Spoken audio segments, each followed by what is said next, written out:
Hello student, मैं जय प्रजापति आपके लिए लेके आया हूँ क्लास 10th फिजिक्स की क्लासेस, जिसमें हमने आपको बताया था उत्तल तथा अवतल दर्पण के बारे में। और आपको ध्यान भी लास्ट लेक्चर में यहीं तक बात हुई थी। अब हमें इनके आगे बताने का प्रयास करना है, जिससे आपको चीज़ें अच्छे से समझ में आ जाए। तो समझिएगा, अगर कहीं दिक्कत होती है तो आप बताइएगा। तो सबसे पहले हम यहाँ पर बात करने वाले हैं जो गोलीय दर्पण थे।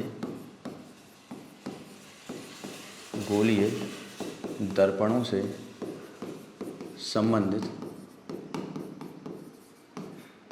परिभाषाएं। अब जो गोलीय दर्पण से संबंधित परिभाषाएं हैं, इनमें एक एक पॉइंट करके अपन को समझना है, क्योंकि है क्या, सारे पॉइंट एक दूसरे पॉइंट से कनेक्टेड हैं। अगर आप यहाँ समझने का प्रयास नहीं करते हैं तो बड़ी दिक्कत का सामना करना पड़ेगा। और ये नहीं है कि एक पॉइंट समझा फिर आपने चौथा समझा फिर ना, भाई एक दूसरा तीसरा सारे एक दूसरे से चैन जैसे कनेक्टेड है। अगर एक लिंक भी टूटा तो सारी चैन खत्म। तो यही यहाँ पे होने वाला है। तो एक एक करके समझिएगा, अगर कहीं दिक्कत होती है तो आप बताइएगा। तो सबसे पहले हम बात करने वाले हैं ध्रुव की। तो हमने सबसे पहले बात करी ध्रुव की, जिसको हम क्या कहते हैं, पोल। तो अगर आपसे पूछ लिया जाए कैसे कहते हैं, तो जानकारी तो नहीं है, लेकिन समझिएगा, मैं आपको बताने का प्रयास करता हूँ यहाँ पे। तो यहाँ पे जो दर्पण बना है कुछ इस तरीके से, तो आपसे पूछा जाए कौन सा दर्पण है, तो आप कहोगे ये तो है आपका अवतल दर्पण। और यहाँ पे कुछ बना के पूछ लिया जाए तो आप कहोगे ये तो है हमारा उत्तल दर्पण। अब ऐसा क्यों हो रहा है? जिसके उभरे भाग पे पॉलिश करके दबे से परावर्तन हो तो उसको अपन लोग क्या बोलेंगे, अवतल। और जिसके दबे से पे पॉलिश करके उभरे भाग से परावर्तन हो तो क्या कहलाएगा, उत्तल। दबे से परावर्तन तो अवतल, उभरे से परावर्तन तो उत्तल। तो ये है आपका अवतल और ये है आपका उत्तल। अब यहाँ पे अगर मैं आपसे कहूँ कि यहाँ परावर्तन के लिए आप क्या करेंगे, तो कुछ नहीं, आपको एक सीधी सी लाइन खींच देनी है इस तरीके से। और यहाँ के लिए भी आपको क्या करना है। अब यहाँ पे लेकिन समस्या ये है कि अगर मैं इस तरीके से लाइन खींचता हूँ तो ये क्या हो जाएगी, यहीं से लौट जाएगी। समझिएगा। अब मेन रीज़न ऐसा क्यों हो रहा है, क्या है, तो अभी मान लीजिए कि ये ऐसे चली जा रही है, लेकिन एक्चुअल में बहुत सारी चीज़ें डिफरेंट हो जाती हैं। जब ऐसा होगा तो किस तरीके से इनको समझाने का प्रयास किया जाएगा और चीज़ें किस तरीके से सही रहेंगी, वो आपके लिए निर्भर करती हैं। तो आपको पोल समझना है। तो सबसे पहले मैं क्या कह रहा हूँ कि यहाँ का जो है पॉइंट, ये आपका कौन सा दर्पण है, अवतल दर्पण। तो अवतल दर्पण का ये जो बिंदु आपको दिख रहा है, जिसको मैंने यहाँ पोल लिखा है, तो अर्थात P, मतलब अवतल दर्पण को बराबर दो भागों में, और जो उत्तल दर्पण है इसको भी क्या, बराबर दो भागों में जो बांटने वाला बिंदु होता है, वही आपका क्या कहलाता है, ध्रुव कहलाता है। मैं कहूँ कोई भी गोलीय दर्पण है उसको बराबर दो भागों में, ये जो पॉइंट है इसको बराबर दो भागों में बांट रहा है, यहाँ पे ये भी दो बराबर दो भागों में बांट रहा है, क्या कहलाएगा आपका, ध्रुव। तो अगर आपसे पूछ लिया जाए तो आप क्या कहेंगे कि गोलीय दर्पण को, अर्थात अवतल और उत्तल, तो गोलीय दर्पण को बराबर दो भागों में, बराबर दो भागों में बांटने वाला बिंदु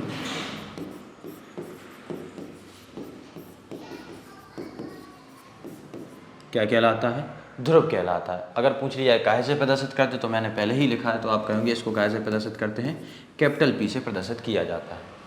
तो आई होप आपको ये समझ में आ गया होगा कि ध्रुव किसे कहते हैं। अब ध्रुव के बाद आता है वक्रता केंद्र। ध्यान समझिएगा, ध्रुव के बाद क्या आता है, वक्रता केंद्र, और इसके बाद हम पढ़ेंगे मुख्य अक्ष के बारे में। तो देखते हैं, तो हमें देखना है काहे के बारे में, वक्रता केंद्र के बारे में, जिसको क्या कहा जाता है, सेंटर ऑफ कर्वेचर।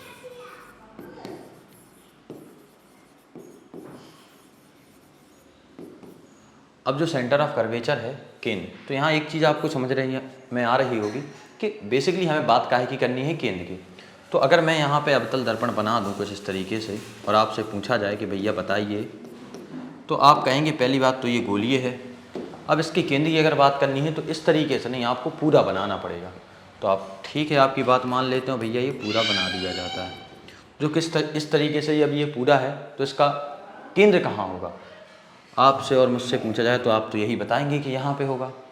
ये सिर्फ हमारा कौन सा था, अवतल। कौन सा था, अवतल। लेकिन जब क्या बना दिया जाए, उत्तल बना दिया जाए, क्या बना दिया जाए, उत्तल। तो कुछ इस तरीके से मैंने उत्तल बनाने का प्रयास किया है। अब पूछ लिया जाए इसका केंद्र क्या है, तो अब आप कहोगे कि भैया करना क्या है कि इसको पूरा बनाएं आप। तो जैसे ही इसको हम पूरा बनाते हैं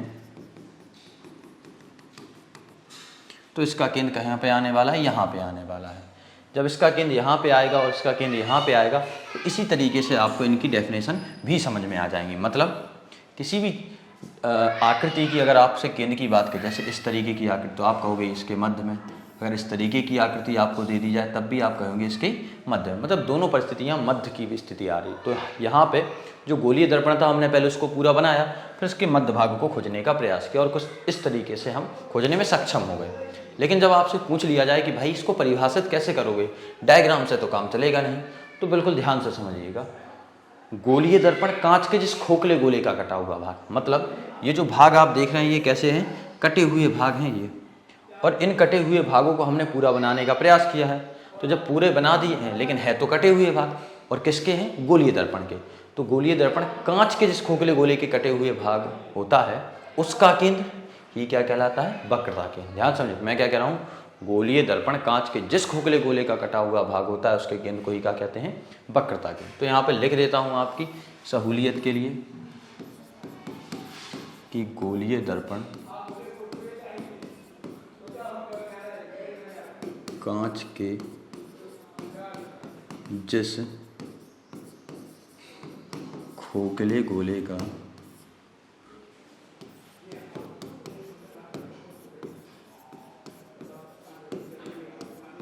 कटा हुआ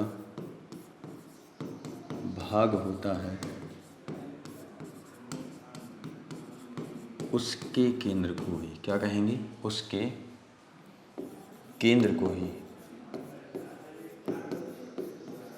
क्या कहा जाएगा, वक्रता केंद्र कहा जाएगा। अब क्वेश्चन ये पूछ लिया जाएगा इसको प्रदर्शित कैसे किया जाता है, तो बिल्कुल सिंपल वे में कह देंगे कि भैया इसको कैसे प्रदर्शित किया जाता है, सी से प्रदर्शित, अर्थात सी कैपिटल सी से प्रदर्शित किया जाता है। तो आई होप आपको ये समझ में आ गया होगा। अब जैसे ही आपको ये समझ में आता है तो इसके तुरंत बाद की हम चीज़ समझने का प्रयास करते हैं। इसके बाद आता है अपना मुख्य अक्ष। तो स्क्रीनशॉट लीजिए, फिर आगे बढ़ते हैं। तो अगर मुख्य अक्ष की बात अगर आपसे कर ली जाए कि मुख्य अक्ष किसे कह रहे हैं, तो चीज़ें समझिएगा। मुख्य अक्ष जिसको एक अन्य नाम क्या दिया जाता है, प्रिंसिपल एक्सिस। अब जब ये प्रिंसिपल एक्सिस की बात करते हैं तो मेन है जो आपने दो चीज़ें पढ़ी थी, उन्हीं दोनों चीज़ों को अगर हम कनेक्टेड कर रहे हैं तो हमारा क्या आ जाएगा, मुख्य अक्ष आ जाएगा। समझिएगा किस तरीके से ये आता है। तो हमने क्या किया है, सबसे पहले दर्पण बनाया। तो ये कौन सा दर्पण है, आप कहोगे अभी तो इस पर पॉलिश नहीं है, तो भाई पॉलिश की है। और जैसे ही हमने इसके ऊपर पॉलिश की है तो ये आपका बन गया है अवतल, और यहाँ पे जो पॉइंट है वो आपका क्या है, ध्रुव। और इसके आगे की अगर पॉइंट की हम बात कर रहे हैं यहाँ पे, तो ये क्या है, केंद्र। अब ध्रुव है और केंद्र है। यहाँ पे भी जब मैं कहूँ आपसे तो कहेंगे दो ही चीज़ें तो सीखी थी, कौन कौन सी, ये अपना क्या है, ध्रुव, और यहाँ पे क्या है, अपना केंद्र है। तो इन दोनों चीज़ों से मुख्य अक्ष को किस तरीके से व्याख्यात करने वाले हैं, बिल्कुल सिंपल है। क्या बोलेंगे, वक्रता केंद्र एवं ध्रुव, वक्रता केंद्र एवं ध्रुव से होकर जाने वाली सीधी सरल काल्पनिक रेखा। मैं क्या कह रहा हूँ, वक्रता केंद्र एवं ध्रुव, वक्रता केंद्र एवं ध्रुव से होकर जाने वाली सीधी सरल काल्पनिक रेखा। समझिएगा, इससे होकर जाने वाली सीधी सरल काल्पनिक रेखा, इससे होकर जाने वाली सीधी सरल काल्पनिक रेखा ये क्या कहलाती है, मुख्य अक्ष कहलाती है। तो आई होप आपका क्लियर हो गया होगा, ये क्या कहलाएगी, मुख्य अक्ष। यहाँ के अगर इसकी बात करें तो ये क्या कहलाएगी, आपकी मुख्य अक्ष। तो क्या कह रहे हैं कि गोलीय दर्पण के वक्रता केंद्र तथा ध्रुव से होकर जाने वाली सीधी सरल काल्पनिक रेखा क्या कहलाएगी, मुख्य अक्ष। तो इसको परिभाषा जब मैं लिख दूंगा तो आपको और अच्छे समझ में आ जाएगी। कहाँ से, वक्रता केंद्र व ध्रुव से होकर जाने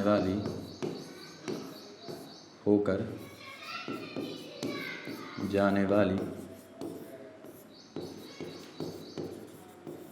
सीधी सरल काल्पनिक रेखा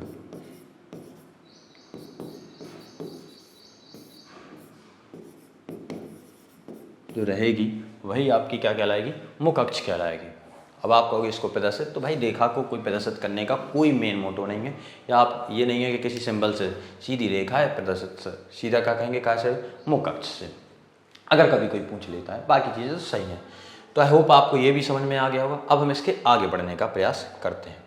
तो जैसे ही मुख्य अक्ष आपका क्लियर होता है तो इसके बाद आपसे पूछा जाएगा मुख्य फोकस। आपसे क्या पूछा जाएगा? मुख्य फोकस। तो कहें इसको कहते क्या हैं? तो आप बिल्कुल सिंपल वे में इसको कहते हैं प्रिंसिपल फोकस। समझिएगा, इसको क्या कहते हैं? Principal focus. अब जैसे ही मैंने यहाँ पे मेन जो चीज़ें अपन ने सीखी थी उनको बना दीजिए। तो जब आप बनाओगे तो ये आपका P आएगा, यहाँ पे आपकी लाइन आ जाएगी और यहाँ आपका क्या आ जाएगा? C। तो कहेंगे ये वक्रता केंद्र हो गया है अपना, ये अपना ध्रुव हो गया है और ये अपना मुख्य अक्ष हो गया है। यहाँ पे अगर बनाने का प्रयास करेंगे तो कुछ इस तरीके से बन जाएगा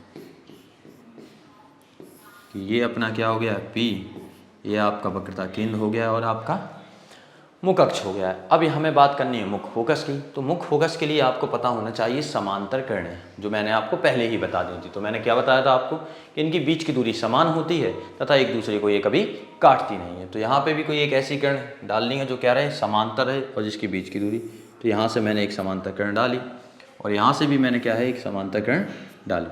अब जैसे ही हम यहाँ से समांतर किरण डालते हैं तो क्या बोलेंगे? जब कोई प्रकाश किरण मुख्य अक्ष के कैसे होती है? समांतर। तो दर्पण से टकराने के फलस्वरूप जिस बिंदु से होकर जाती है एवं जाती हुई क्या होती है? प्रतीत होती है। ध्यान से समझिए, गोलीय दर्पण के वक्रता केंद्र एवं ध्रुव से ये निकल गई थी, जिसको अपन मुख्य अक्ष कह रहे थे। अब इसके समांतर होकर जाएगी और ये समांतर होकर जाए तो क्या बोलेंगे? मुख्य अक्ष के समांतर होकर जाने वाली प्रकाश की किरण दर्पण से परावर्तन के पश्चात जिस बिंदु से होकर जाती है एवं जाती हुई प्रतीत होती है, वही बिंदु आपका क्या कहलाएगा? मुख्य फोकस कहलाएगा। वही बिंदु आपका यहाँ पे क्या कहलाएगा? मुख्य फोकस कहलाएगा। अब कोई पूछ ले काहे से प्रदर्शित करें, तो क्या कहेंगे? कैपिटल F से प्रदर्शित करते हैं। तो मैं यहाँ पे क्या कह रहा हूँ? से हो, कहाँ से होकर जा रही है? मुख्य अक्ष के समांतर होकर जाने वाली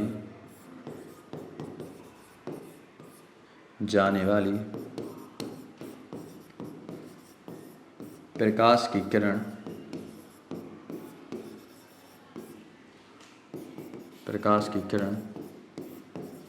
दर्पण से परावर्तन के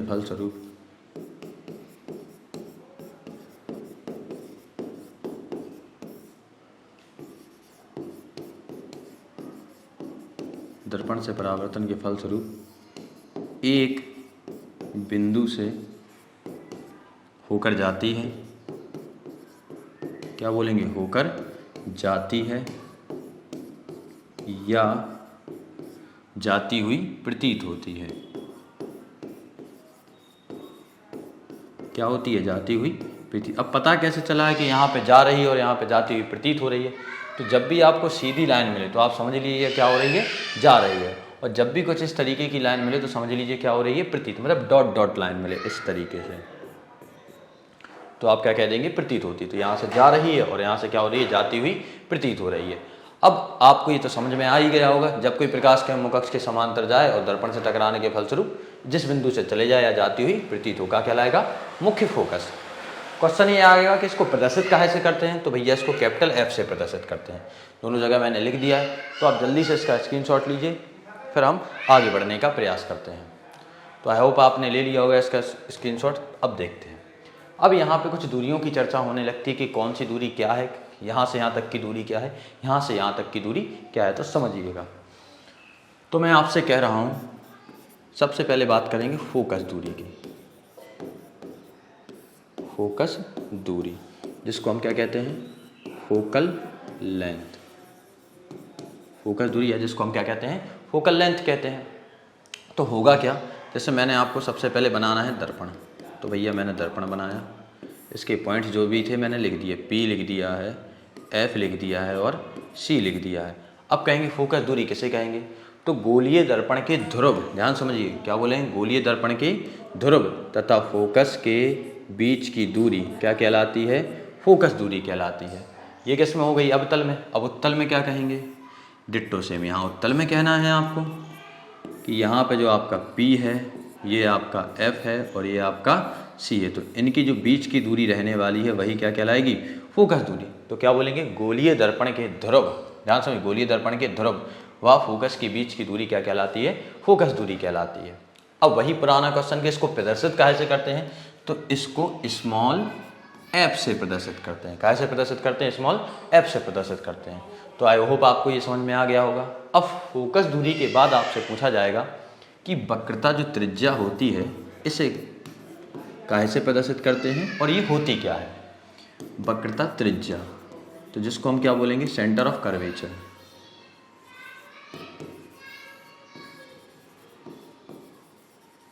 तो सबसे पहले आपको क्या करना है, अपने दर्पण बनाने, तो बिल्कुल तसल्ली से दर्पण बनाएं। ये हमारा बिंदु P हो गया है, ये हमारा बिंदु क्या हो गया है, यहाँ पे F हो गया है और यहाँ क्या हो गया है, C। जब यहाँ पे बनाया जाएगा तो डिट्टो सेम है कि यहाँ P हो गया है, ये F हो गया है और ये C हो गया है। तो ध्यान से समझिए, जो भी दूरियां नापी जाएंगी ध्रुव से। तो ध्रुव से वक्रता केंद्र, ध्रुव से वक्रता केंद्र की बीच की दूरी क्या कहलाती है, वक्रता त्रिज्या कहलाती है। ध्रुव से वक्रता केंद्र की बीच की दूरी क्या कहलाती है, वक्रता त्रिज्या कहलाती है। इसको प्रदर्शित कैसे करते हैं, तो इसको कैपिटल R से प्रदर्शित करते हैं। तो आई होप आपको समझ में आ गया होगा कि ध्रुव से वक्रता केंद्र के बीच की दूरी क्या कहलाती है, वक्रता त्रिज्या। इसको प्रदर्शित कैसे किया जाता है, कैपिटल R से। यहाँ पे बात करूँ तो यहाँ पे भी सेम कॉन्सेप्ट है कि इसको प्रदर्शित कैसे किया जाता है, स्मॉल एफ से, इनकी बीच की दूरी क्या कहलाती है, फोकस दूरी। तो आई होप आपको ये समझ में आ गया होगा कि वक्रता त्रिज्या किसे कहते हैं, फोकस दूरी किसे कहते हैं, फोकस दूरी के बाद मुख्य फोकस किसे कहते हैं, मुख्य फोकस से पहले आपने समझा वक्रता केंद्र किसे कहते हैं। तो आई होप आपको ये चीज़ें, बस लास्ट बचा है द्वारक, तो वो और समझिएगा और आपकी ये चीज़ें क्लियर होती हैं। तो कहा जाए किसे कहे, तो आप क्या बोलेंगे, दर्पण का द्वारक। तो जब दर्पण का जो द्वारक रहता है बड़ा सिंपल है कि ये जो इसका परावर्तक तल है, समझिएगा, जैसे ये वाला परावर्तक तल है पॉइंट M1 और ये क्या है, पॉइंट M2। अगर यहाँ पे देख लिया जाए तो ये भी M1, ये अपना क्या हो गया, M2। तो जो इसका परावर्तक तल होता है, कौन सा तल, परावर्तक तल, यहाँ पे भी कहेंगे तो क्या कहेंगे, इसका परावर्तक तल। तो गोलीय दर्पण का जो परावर्तक तल होता है उसी को हम क्या कहते हैं, दर्पण का द्वारक। तो आई होप आपको समझ में आ गया होगा कि जो गोलीय दर्पण है, गोलीय दर्पण के परावर्तक तल को ही क्या किया जाता है, इसका परावर्तक तल को ही क्या कहते हैं, दर्पण का द्वारक। तो अगर आपको गोलीय दर्पण से संबंधित परिभाषाएं समझ में आई हैं तो ज़रूर हमारे चैनल को सब्सक्राइब कीजिए, शेयर कीजिए और ज़्यादा से ज़्यादा लाइक कीजिए। तब तक बने रहिए हमारे चैनल पर। All the very best.